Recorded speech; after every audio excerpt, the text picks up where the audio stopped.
Hey everyone, it's Ben Hardy here, and in today's going to be comparing the Kia Telluride to the new Volkswagen Atlas. Before we get in this video, I want to give a huge shout out and thank you to the Jerry Signer Kia here in Salt Lake City, Utah for giving me some time with the Telluride, and then to the Strong Volkswagen also here in Salt Lake City, Utah for giving me some time with this Atlas. I'm going to include a link to both of their websites in the description down below so you can check out the inventories that they both have. And then on a side note, if you want to save time and money the next time you purchase a car, link to my car buying guide in the description down below. Let's get into it.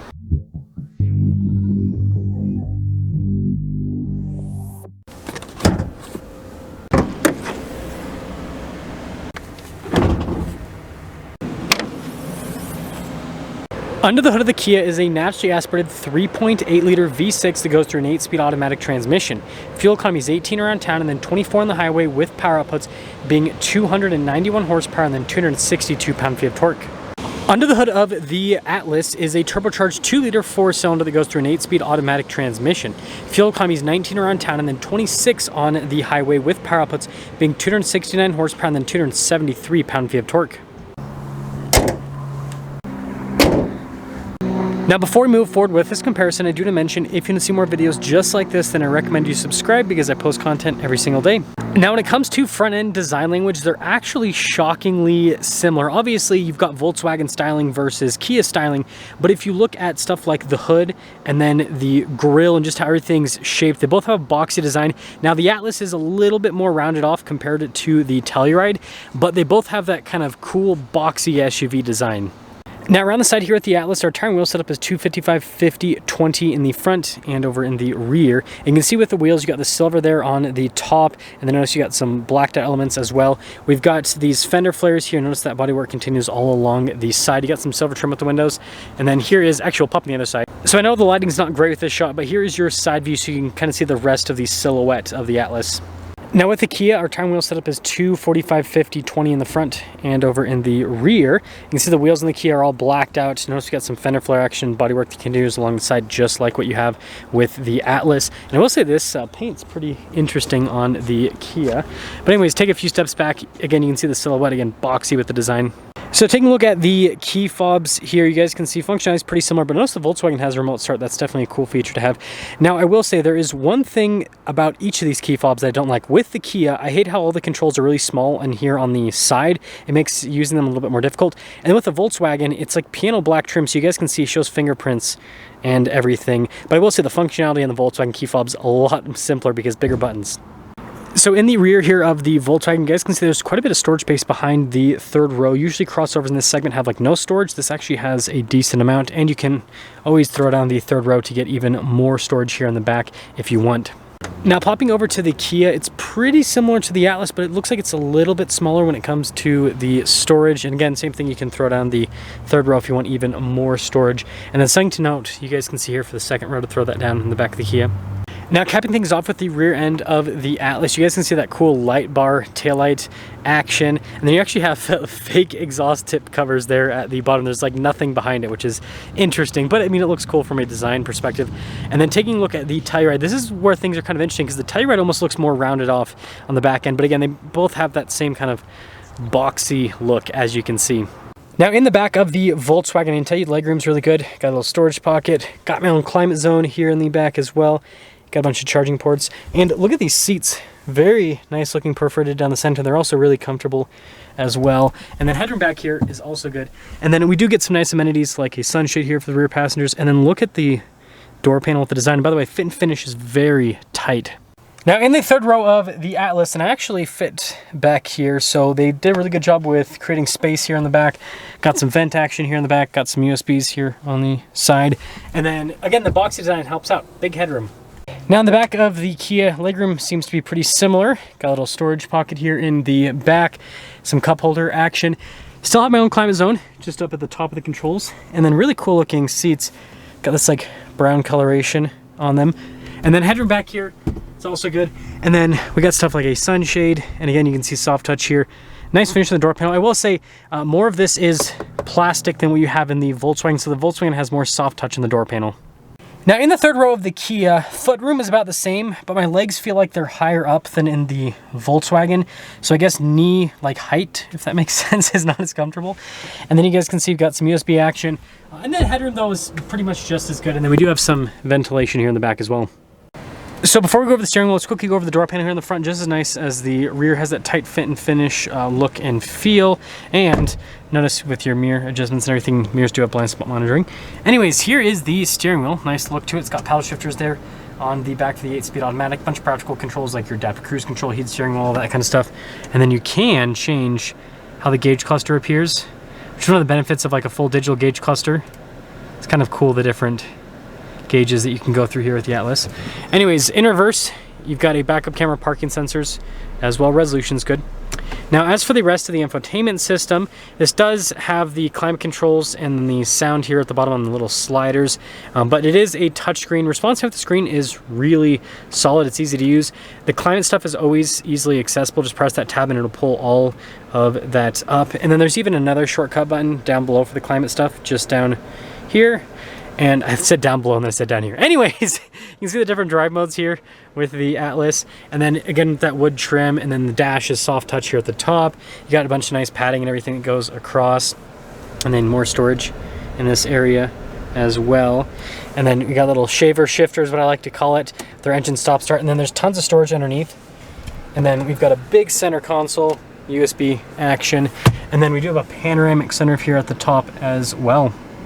Now the front door panel here in the Telluride is pretty much identical to the back, and then got blind spot monitoring in the mirrors just like the Volkswagen. And then here is the steering wheel. Looks like the steering wheel on the old Land Rover Discovery. That's not on accident. You've got stuff like adaptive cruise control, steering assist, and then you guys can see you've got a digital gauge cluster. You can still see different bits of info on the vehicle, just like the Atlas, just not as like customizable.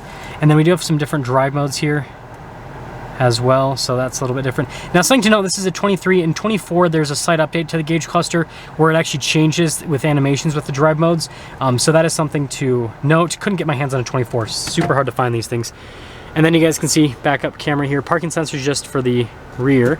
And then as for the infotainment system, what I will say is, you know, just as responsive as the Volkswagens, but something that I do appreciate with this one is there's a lot more physical buttons for different controls, as you can see, even for like the heated and cooled seats.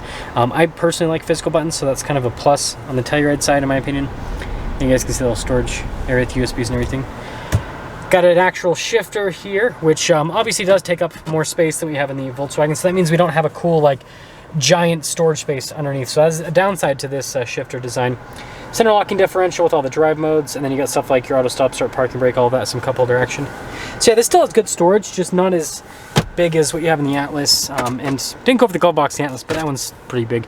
Anyways, look at the wood trim here on the dash and the soft touch, and then we just have a regular sunroof here in the Telluride. When it comes to pricing, the Atlas stickers are about $46K, and then the Telluride stickers are about $47K.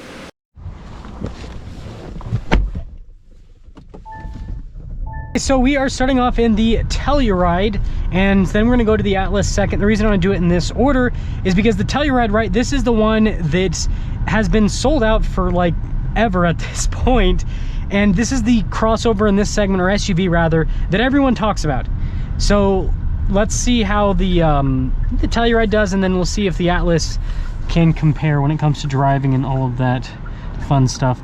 So first off, I do like this engine in the Telluride quite a bit. It's not particularly exciting or anything like that, but it's got decent power. We're at about 4,000-ish feet elevation, so we do have some power loss with a naturally aspirated engine like this, but it does a pretty good job overall.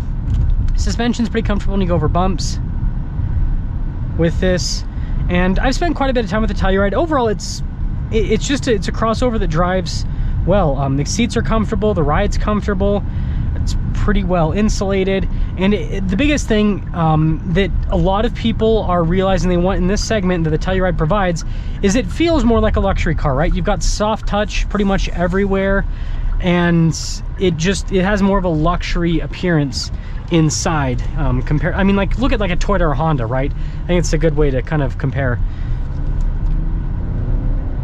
Yeah, I will say sometimes a little bit of lag with the gear shifts on this powertrain.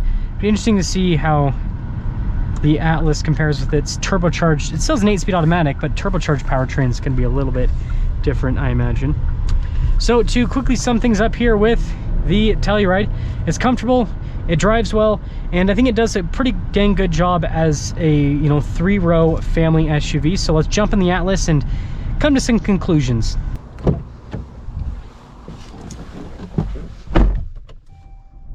So setting off in the Atlas, and I can tell you right off the bat, very different driving experience. Believe it or not, again, they're both 3-row SUVs, but first thing I'm noticing about the Atlas is it's still really comfortable ride quality, but this has a lighter feel than the Telluride. The Telluride kind of has like a more heavy hunkered down feel. This, it doesn't feel necessarily that way. It has a lighter feel. I wonder if a big part of that's just the powertrain, right? Big V6 versus a, smaller turbo 4-cylinder. I will say I do love this powertrain. It's got really good torque, and I'm wondering if Volkswagen kind of underrates it because it feels like it has more power than the power figures on paper suggest.